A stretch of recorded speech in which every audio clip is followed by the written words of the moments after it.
All right, let's dive right in. Today, Shopify's 2024 performance. Their annual report, you know, the Form 10K, it just came out. Jam-packed with details. Fascinating stuff in there. We're going to be sifting through it and pulling out the nuggets. The juicy bits? The juicy bits, yeah. So you can get a clear picture of their year, without having to read through All the jargon. all the jargon. Yeah, all the Yeah. financial jargon. Right. So first things first, did they continue to dominate the e-commerce world in 2024? What's the story on growth? Well, the short answer is yes. They definitely held their own. Their subscription solutions revenue, which is, the core of their business, jumped by 28% Wow. to hit $2.4 billion. Yeah. That's what merchants paid to use the platform. So it's a pretty good sign of their success. That's a big jump. And what about their merchant solutions revenue? Yeah, that also saw a healthy increase, 25% to reach $6.5 billion. Wow. This includes things like payment processing fees and shipping label purchases. So more merchants are using Shopify, and they're also using more of Shopify's services. That's a good sign, right? It is. It seems like their growth is really fueled by three things. They're always expanding their merchant base, bringing in a wider range of businesses onto the platform. Yeah.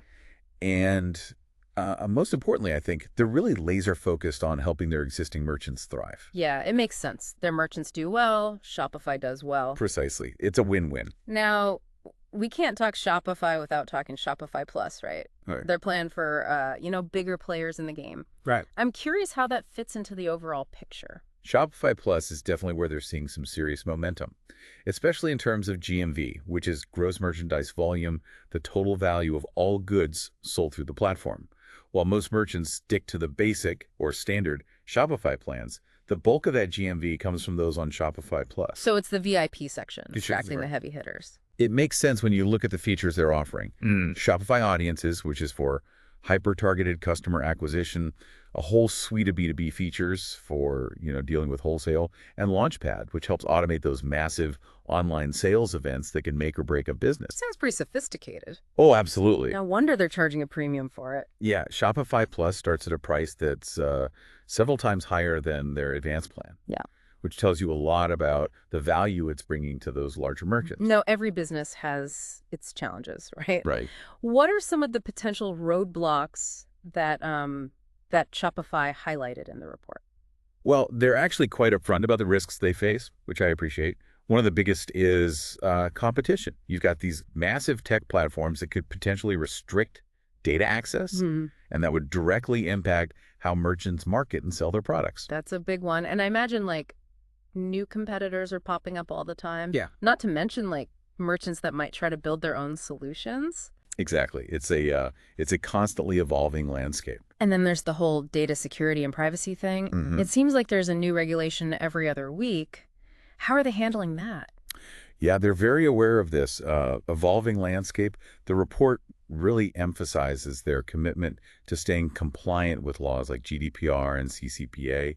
They acknowledge that any missteps here could lead to, fines, lawsuits, damage to their reputation. Not to mention the risk of data breaches, Right. which seem to be happening more and more. It's a huge concern. It's not just about ticking the boxes for compliance. It's about actively safeguarding data from those who would, exploit it. Now let's talk about something I find really fascinating, which is their foray into AI and machine learning. Right. What's the scoop there?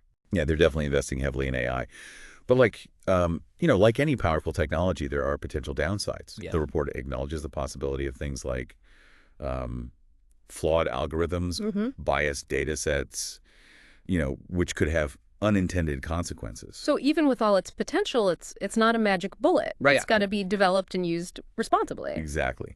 And to make things even more complex, the regulatory environment around AI is still rapidly evolving, making it kind of a moving target for companies like Shopify. Yeah, the wild west of tech. Now, on a more practical level, how are they addressing the challenge of attracting and retaining top talent, especially in fields like AI and tech where the competition is, so fierce? It's a good question.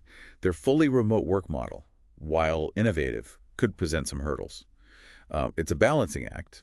offering that flexibility while still fostering a strong company culture and making sure they can attract and keep the best and the brightest. Yeah, it makes you wonder, like, how are they going to make that work long term? Right. Speaking of long term, let's dig into some of the interesting financial specifics from the report. Okay. I know you love this stuff. One of the most noteworthy things I noticed was their decision to sell their logistics businesses back in 2023. Oh, right. Yeah. That resulted in a $1.3 billion impairment charge on their balance sheet, which sounds scary, but it's related to accounting for things like goodwill and intangible assets. Mm-hmm. But the interesting part is they received a 13% equity stake in Flexport, a leading logistics platform, as part of that deal. So kind of a trade-off. Yeah, they took a financial hit, but they gained a strategic partnership.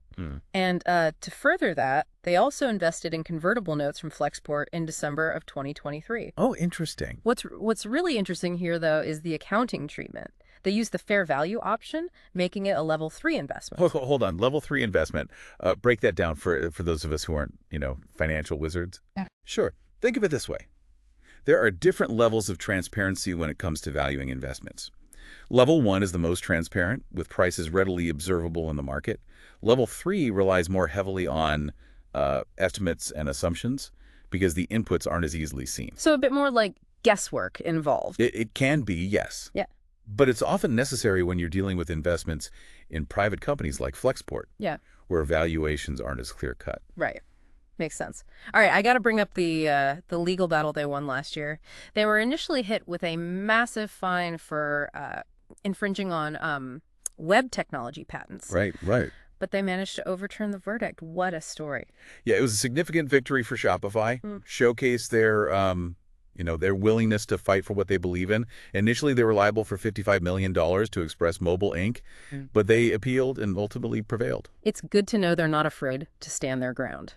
Now, let's move on to something that might seem less exciting, but is equally important. Right. Their corporate structure and governance.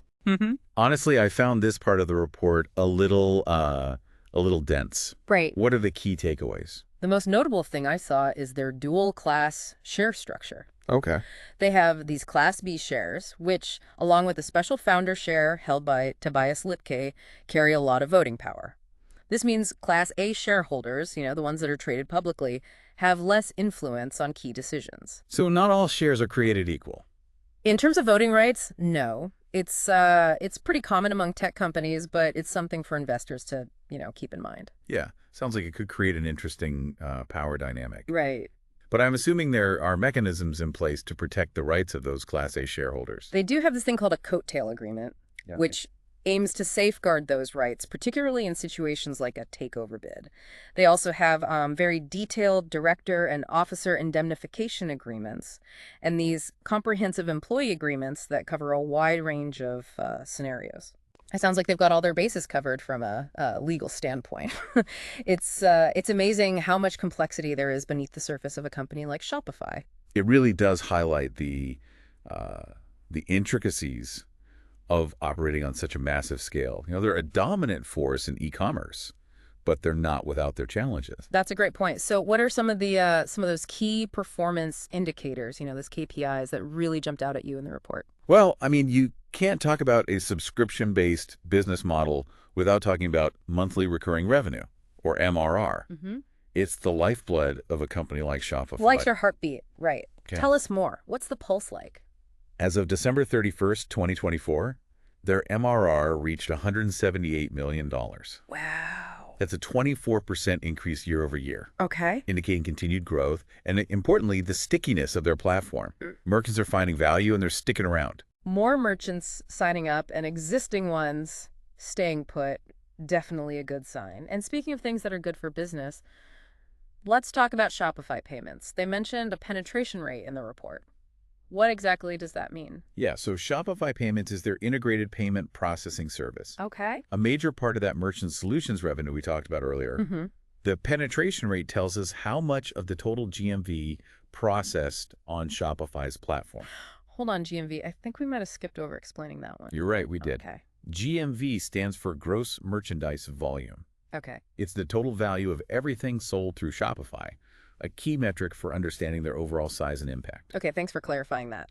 So back to the penetration rate. How did Shopify Payments fare in 2024? Their penetration rate hit 61.9% in 2024, Oh. which means they processed a massive $181 billion in GMV through their own payment system. That's a lot of money and a significant increase from 2023, I'm guessing. Absolutely. In 2023, the penetration rate was 58.1%. Okay. So they've seen a solid increase in merchants adopting Shopify payments. Mm-hmm.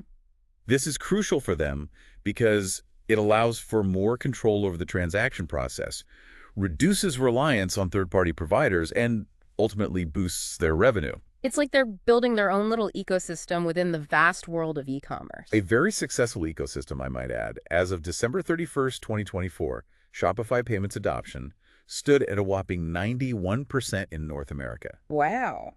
90% in the Asia-Pacific region, Okay. and a remarkable 86% in Europe, Huh. the Middle East, and Africa. Those numbers are impressive. It seems like they're on a roll. But success in the e-commerce space isn't just about the numbers, right? It's also about staying ahead of the curve, especially when it comes to things like AI. Innovation is key. Yeah. Remember, we talked about competition being a major risk. Yeah. Well, Shopify is betting big on AI to help them stay ahead and continue evolving their platform to meet the ever-changing needs of merchants. So what kind of AI applications are we talking about here? Are they building robots to pack boxes? Not quite, though that would be interesting to see. Think more about the everyday challenges merchants face, managing inventory, predicting demand, personalizing customer experiences, and optimizing marketing campaigns. Okay. AI has the potential to revolutionize all of these areas. It's about creating practical solutions that actually help merchants succeed. Precisely. And Shopify is already incorporating AI into some of its products. Okay. Take fraud detection, for example. They're using machine learning to identify and prevent fraudulent transactions, which is a huge win for merchants. That makes sense. They're also using AI to streamline shipping processes and even assist with customer support. That's pretty amazing. But we also talked about the potential downsides of AI. How are they navigating those concerns? You're right, those concerns are very real. Yeah. Flawed algorithms and biased data sets can perpetuate existing inequalities and lead to unfair outcomes. Right. Shopify recognizes this and emphasizes the importance of developing and using AI responsibly, with fairness, transparency, and accountability as guiding principles. It's like any powerful tool. It can be used for good or for ill. It sounds like they're walking a tightrope between pushing the boundaries of technology and ensuring it's used ethically. It's a delicate balance for sure, Mm-hmm. but it's also what makes this field so fascinating. Mm-hmm. It's not just about building cool tech. It's about shaping the future of commerce Mm-hmm. in a way that benefits everyone. Now, I can't help but ask about Shopify's decision to go fully remote. It's been a big topic of discussion, with some praising it as a visionary move and others expressing concerns about its long-term impact. What insights did their report offer on this new way of working? It's definitely a bold move that has generated a lot of buzz. Yeah. The report acknowledges that attracting and retaining top talent in a fully remote environment presents unique challenges. Mm-hmm. When you're competing with companies offering hybrid or in-office options, a fully remote model requires extra effort to stand out. And there's the added challenge of creating a strong company culture and maintaining employee engagement without those in-person interactions. Absolutely. The report hints at some of the strategies they're using to address these challenges. Okay. They're investing heavily in communication tools and virtual collaboration platforms to keep employees connected. They're also prioritizing employee well-being and offering resources to support a healthy work-life balance, which is especially crucial in a remote setting. It sounds like they're trying to recreate the best aspects of a physical office environment in the digital world. You could say that it'll be interesting to see how this experiment evolves and whether they can truly make remote work sustainable in the long run. Now, back to the financials. With such a global presence, fluctuations in foreign exchange rates must have a big impact on their bottom line.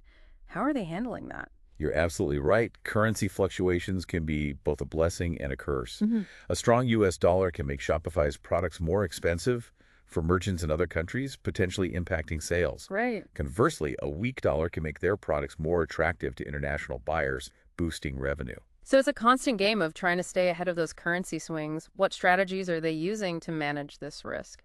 They're using a mix of strategies, including foreign exchange derivative products. Okay. These are financial instruments that help mitigate the risk of currency fluctuations. Think of it as a way to hedge their bets and smooth out the impact of those unpredictable currency movements on their earnings. Like buying insurance against those unpredictable swings in the currency market. That's a great analogy, and they're not being secretive about it. Good. They're transparent about the impact of foreign exchange on their financials, even providing a non-GAAP measure, which means it's adjusted for the impact of currency fluctuations to give investors a clearer picture of their underlying operating performance. So they're being upfront about the challenges and complexities of operating in a global marketplace. Now, we can't wrap up this part of our deep dive without addressing that elephant in the room. Shopify's unique share structure and the power dynamic it creates. Does this raise any red flags for you? It definitely raises some important questions about corporate governance. As we mentioned earlier, their dual-class share structure gives a lot of voting power to Class B shareholders and that special founder share. Right. This means that even though Class A shareholders, the ones everyday investors like us, can own a majority of the outstanding shares, they have less influence on key decisions. So a potential power imbalance. Yes, and it's something that has sparked debate amongst investors and governance experts. Yep. Okay. Some argue that this structure allows the founders to maintain control and focus on their long-term vision without being swayed by short-term market pressures. Right. Others worry about potential conflicts of interest and a lack of accountability to public shareholders. It's like two sides of the same coin, control versus accountability. How does Shopify address this concern in their report? They don't shy away from the discussion. Okay. They acknowledge the limitations on Class A shareholder voting rights and outline the mechanisms in place to address potential concerns. They highlight the coattail agreement we discussed earlier, which is designed to protect Class A shareholders in certain situations, such as a takeover bid. So there are some safeguards in place, but ultimately, the majority of the voting power still resides with those Class B shareholders and the founder share. That's true, and it's something potential investors need to weigh carefully. Are they comfortable with this level of control concentrated in the hands of a select few? It's a question each investor needs to answer for themselves. Understanding the risks and rewards is crucial in any investment decision, and with Shopify, the share structure is definitely a factor to consider. Now let's lighten the mood a bit and talk about those employee agreements. You know, the fine print that most people probably skip over. The fine print. It can be fascinating. I was particularly intrigued by the language around good reason resignations. Okay. These clauses allow employees to resign without penalty if certain events occur, like a major change in their role, a reduction in compensation, or a relocation of their primary work location. So it's like a safety net for employees, ensuring they're not penalized if the company makes a big change that negatively impacts them. Exactly. And Shopify's agreements clearly outline the specific scenarios that would qualify as good reason, including things like a significant alteration of job duties, a decrease in their total rewards package, or even being asked to stop working remotely, which is interesting considering their fully remote work model. It seems like they're trying to be fair and transparent with their employees, even when it comes to potentially tricky situations. Now, I know you have a keen eye for detail. What about those indemnification agreements for directors and officers? Those agreements are essentially a form of protection for directors and officers against personal liability for decisions they make on behalf of the company. Like a legal safety net for those at the helm? It allows them to make bold decisions without the constant fear of being personally sued if things don't go as planned. Of course, this protection has limits. It typically doesn't cover actions taken in bad faith or those that violate the law. So there's a balance protecting those in leadership positions while ensuring accountability for their actions. Exactly. Shopify's report lays out these indemnification provisions in detail, ensuring transparency for both investors and employees. Now, before we move on, I have to ask about something that really piques my interest. Their stance on insider trading. They clearly have a strict policy in place, but their report goes deeper, highlighting the complexities of handling sensitive information in today's hyper-connected world. It's not just about avoiding outright illegal activity. It's about creating a culture of awareness and responsibility around sensitive information. You hit the nail on the head. Okay. Their report details their comprehensive insider trading policy, outlining who it applies to, what types of transactions are covered, and the potential consequences of violations. Okay. They even go into detail about what constitutes material information and when it's considered publicly available, clarifying those sometimes murky concepts. They're leaving no room for misinterpretation. It's clear what's acceptable and what's not. And they're not just relying on words. They even highlight the sophisticated electronic surveillance techniques used by regulators to uncover insider trading. It's a reminder that compliance isn't optional. It's essential for maintaining investor trust and protecting the integrity of the market.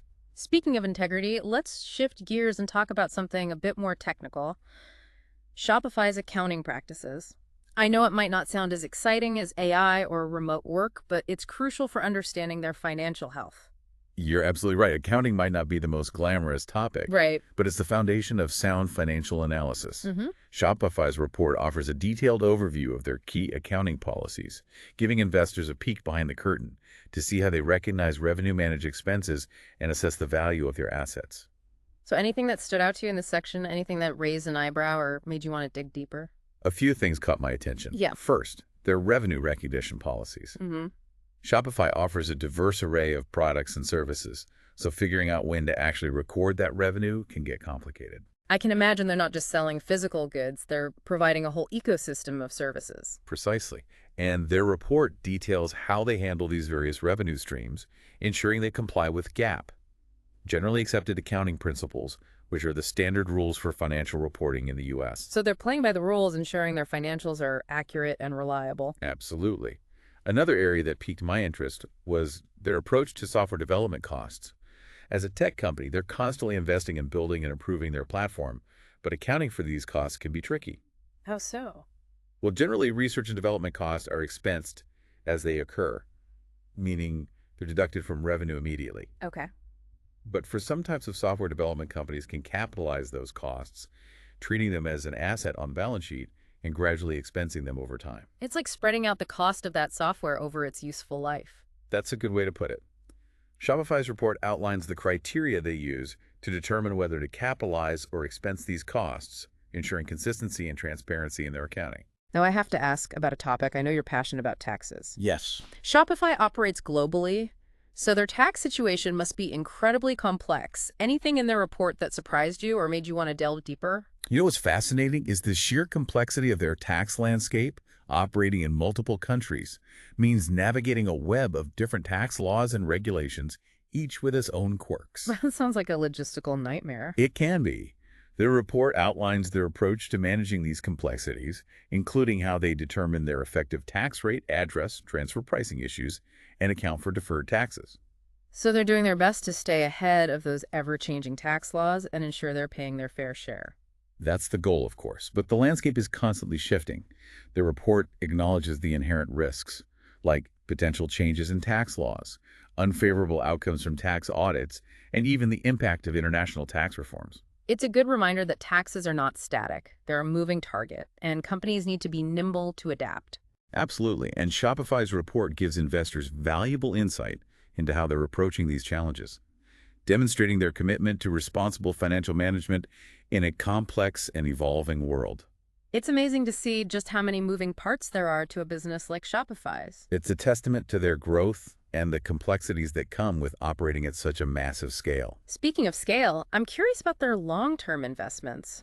What do their financial statements reveal about their strategic bets on the future? One thing that stands out is their investment portfolio. Okay. They have a mix of short-term and long-term investments, reflecting their commitment to both immediate returns and future growth. It's like balancing a checking account with a retirement fund. You need a little of both. That's a great way to think about it. Their short-term investments categorized as cash equivalents, and marketable securities provide liquidity and stability. On the other hand, their long-term investments are bets on emerging technologies and strategic partnerships that they believe will shape the future of e-commerce. Can you give us some concrete examples? What exactly are they putting their money into? Well, one of their most significant long-term bets is on Flexport, Okay. that logistics platform we discussed earlier. Right. Acquiring a 13% equity stake as part of the sale of their logistics businesses shows their confidence in Flexport's potential, and they've reinforced that belief by continuing to invest in convertible notes. It seems like more than a simple financial investment. It's a strategic partnership that aligns with their vision for the future of e-commerce. Precisely. They're essentially betting on a future where logistics and fulfillment are seamlessly integrated into the e-commerce experience, and they see Flexport playing a key role in making that happen. Considering the importance of smooth and efficient shipping for any online business, especially as e-commerce continues to grow, that makes a lot of sense. Absolutely. And their long-term vision extends beyond logistics. They've also made significant investments in companies like Globally Online Affirm Holdings and Klaviyo, all companies that provide solutions that enhance the broader e-commerce ecosystem. Okay, break it down for me. What do those companies actually do? Sure, so Global E Online specializes in cross-border e-commerce, helping merchants sell their products internationally. Affirm Holdings provides those buy now, pay later financing options, making it easier for consumers to purchase goods online. And Klaviyo focuses on email and SMS marketing, helping merchants connect with their customers and drive sales. So they're strategically investing in companies that complement their core platform, creating a network of solutions that benefit both merchants and consumers. They're building a true e-commerce empire. That's a great way to put it. They're positioning themselves at the center of the e-commerce universe, connecting merchants, consumers, and technology in a seamless and integrated way. It's ambitious, but their investment strategy suggests they're serious about making it a reality. And importantly, they're being transparent about their approach. The report details how they categorize their investments based on their risk level and how they determine their fair value. Essentially how they figure out what those investments are worth. So it's not just about throwing money at promising companies, it's a disciplined and analytical process. Exactly. They're strategic with their capital allocation, balancing risk and reward as they build their portfolio of long-term investments. Now let's come back down to earth, literally. Okay. Shopify's report mentions investments in property and equipment. I'm curious about those investments, especially given their remote-first work model. It's a good point. You might think a fully remote company wouldn't need much in the way of physical assets. Right. But that's not entirely true. While they've reduced their reliance on traditional office spaces, they still need equipment infrastructure and even specialized facilities to support their operations. So what are they investing in exactly? Their report mentions investments in things like computer equipment software and data center infrastructure, essential for any tech company operating at their scale. They also have investments in leasehold improvements for their remaining office spaces, and even some specialized facilities like warehouses and distribution centers to support their fulfillment operations. So it's a mix of traditional and tech-focused investments reflecting the hybrid nature of their business model. They're adapting their physical asset strategy to align with their remote-first approach while still ensuring they have the infrastructure necessary to support their growth and innovation. It's a reminder that even in the digital age, physical assets still matter for many businesses, even those primarily online. Absolutely. It's all about striking that balance between physical and digital, adapting to the ever-changing landscape of commerce and technology. As we wrap up this part of our deep dive into Shopify's 2024 performance, their commitment to transparency really stands out. Their annual report is packed with details about their financial strategies, risks, and even their corporate culture. It's more than just a dry financial document. It offers a genuine glimpse into their operations and what they value. Transparency is key for building trust with investors, employees, and the public, and Shopify's report is a testament to that commitment. They're not just sharing the good news, they're also acknowledging the challenges and outlining how they're tackling them. It's refreshing to see a company willing to be so open, even about the less glamorous parts of their business. It's a sign of maturity and confidence. They're not afraid to show their work, and this transparency allows investors to make more informed decisions and helps employees feel aligned with the company's mission and values. So far, we've uncovered a lot about Shopify's performance in 2024. They're clearly a company on the move, pushing boundaries, embracing new technologies, and adapting to a rapidly changing world. But their journey is far from over. Their annual report gives us a peek into their ambitious plans and the hurdles they might face along the way. It's a fascinating story of innovation, growth, and resilience. And what about their future? What can we learn from their report about their plans and potential challenges? One thing that immediately jumps out is their focus on international expansion. Okay, so they're looking beyond their current markets. What does that look like in practice? Their report highlights their efforts to, expand into new regions and tailor their platform to meet the unique needs of merchants and consumers in those markets. They're investing in language support, localized payment options, even regulatory compliance expertise to make it easier for businesses to, sell across borders. Sounds like a massive undertaking. What are some of the potential challenges that they'll face as they expand their global footprint? Well, they've got to navigate a complex web of cultural differences, regulatory hurdles, and competitive landscapes.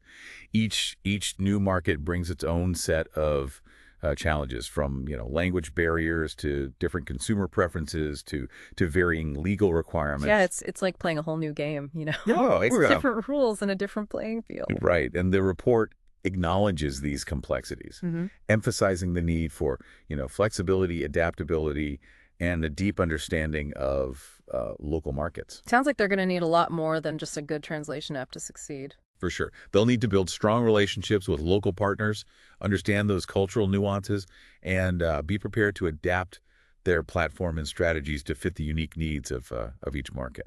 Now let's talk about something that's always top of mind for investors: future growth prospects. What does Shopify's report tell us about their long-term growth strategy and the potential for continued success? Well, they're clearly not resting on their laurels. The report outlines several key initiatives that they believe will drive future growth. One of those is their continued investment in their developer ecosystem, creating more tools and resources to empower developers to build apps and integrations that extend the functionality of their platform. So they're opening up their platform and inviting others to innovate. Exactly. They're recognizing that they can't do it all themselves. By fostering a thriving developer community, they're tapping into a vast pool of creativity and expertise that can help them reach new markets and meet evolving merchant needs. It's like they're creating a marketplace of innovation where developers can create solutions that benefit the entire Shopify ecosystem. That's a great way to put it. And it's a smart strategy. By empowering developers, they're creating a network effect that can fuel their growth for years to come. No, no, deep dive would be complete without talking about potential risks and challenges. We've touched on some of these already, but are there any others that stood out to you in Shopify's report? One that I found particularly interesting is the potential impact of macroeconomic factors. Okay. They specifically mention things like inflation, rising interest rates, and even potential recessions as factors that could affect consumer spending and ultimately their business. So even a company as successful as Shopify isn't immune to the broader economic forces at play. Exactly. These macroeconomic factors are, outside of their control, but they acknowledge that they could have a ripple effect on their business, Yeah. impacting everything from merchant bales to their own operating costs. It's a reminder that no business operates in a vacuum. They're all part of this larger economic ecosystem that can be unpredictable and volatile. Absolutely. And their report emphasizes the importance of, closely monitoring these macroeconomic trends, being prepared to adapt their strategies and making smart, financial decisions to weather any potential storms. So what's the big takeaway from all of this? If you had to sum up Shopify's performance in 2024 and their outlook for the future, what would you say? I'd say they've had another strong year marked by, impressive financial performance, continued innovation, and a bold vision for the future. They're not shying away from the challenges they face, whether it's competition, regulatory hurdles, or macroeconomic uncertainties. They're tackling those challenges head on, investing in strategic initiatives and building a resilient business that's well positioned for continued growth. Sounds like they're playing the long game, focused on building a sustainable and impactful business that can thrive in this constantly evolving world. I think that's a great way to put it. They're not just chasing short-term gains. They're really laying the groundwork for a future where they can continue to empower entrepreneurs and shape the future of commerce. Well, there you have it, folks. A deep dive into Shopify's 2024. We've covered a lot of ground today, from their financial performance and growth strategies to the risks they face and their long-term outlook. We've seen how they're leveraging technology, navigating these complex challenges, and adapting to this rapidly changing landscape. This deep dive's given you a solid foundation, but there's always more to explore. We encourage you to dig deeper into their annual report, check out their investor presentations, and follow their journey as they continue to innovate and evolve. And most importantly, think about what this all means for you. How might Shopify's story, their successes and their challenges, inform your own decisions as an investor, entrepreneur, or simply a curious observer of the ever-changing world of e-commerce? That's a great question to ponder. We'd love to hear your thoughts. Until next time, deep divers, keep exploring, keep questioning, and keep learning.